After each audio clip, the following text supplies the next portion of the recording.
Let us now introduce contestant number 5, Ms. Ip Tiffany. Please come onto the stage.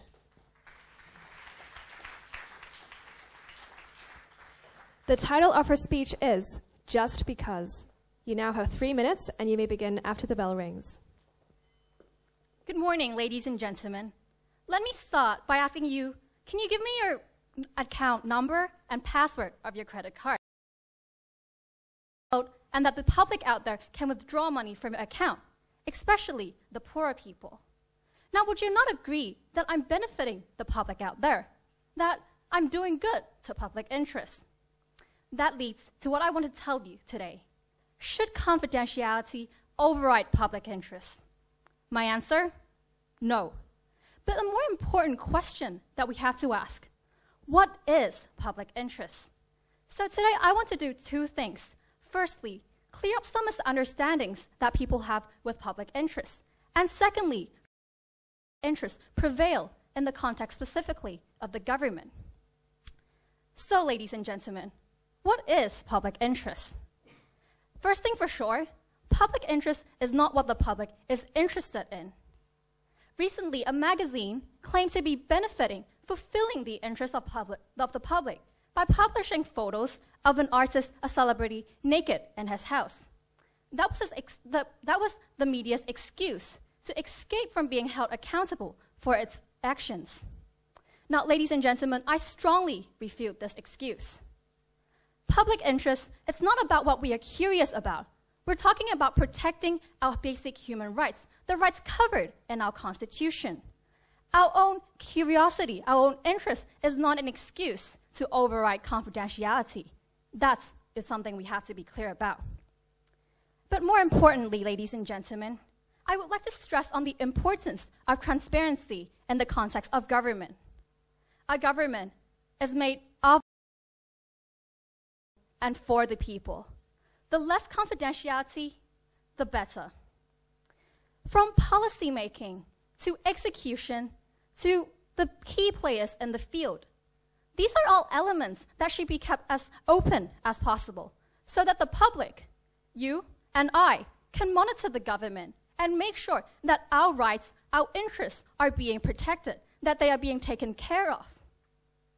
It is certainly, for example, our public interest to know that our policymakers are allowing mainland pregnant mothers to give birth in Hong Kong because there's a legitimate cause, because there is a reason that justifies it. But not because certain politician has a mainland mistress who wants to give birth, who wants to deliver her baby in Hong Kong. We have the right to know that they are doing things that are correct. Confidentiality has to be forfeited for public interest in certain cases. Ladies and gentlemen, we want a society with a government that strives for public interest, and more transparency is the way to go. We must also make sure we understand what that means. Thank you. Thank you.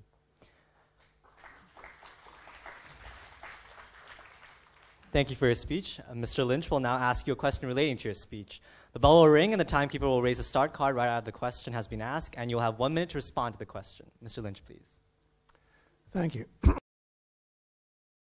That tighter legislation on the media and on the publishing industry is the way to guarantee confidentiality of public figures, such as the actor that you mentioned earlier.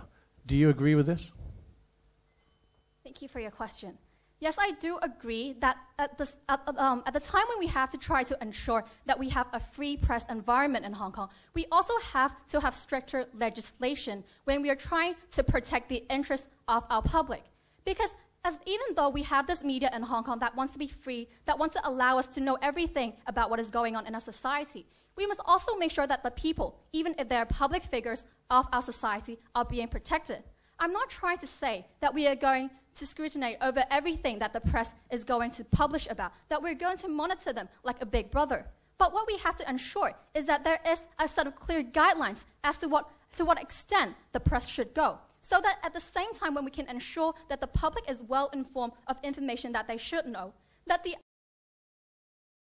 public should also be ensured of their rights to their own privacy. Thank you. Thank you. A second question will now be asked by Mr. McLavin. Again, the bell will ring and the timekeeper will raise a start card right after the question, and you may then respond to the question. Mr. McLavin, please. Thank you. The HKDSE as a once and for all exam. Students only have one chance to be assessed for eligibility to enter university. Do you prefer the HKDSE or the previous system, which required students to take 2 public exams before they entered university? Thank you for your question. Personally, I would prefer to take the HKDSE examination. The fundamental difference between HKDSE examination and the old one, the CEs and the A-levels, lies not only within taking 1 or 2 examinations, but also within the school-based assessment. And I think in the new curriculum, not only do you take one exam, which is less than the previous one, but also you're entitled to more extra experience that you don't get to go through in the previous system. You have a lot of ECAs, you have school-based assessments, and teachers are more focused into helping you to prepare for your exams, but also cultivate your interests and your talents that's outside paperwork, outside academic works. We also see new subjects such as the liberal studies that cultivate students' critical thinking skills, and the new system, the new syllabus, is actually more all-rounded than the previous system. So I think for students' well-being and for the society well-being as a whole, HKDSE is my choice. Thank you. Thank you. Please take a seat.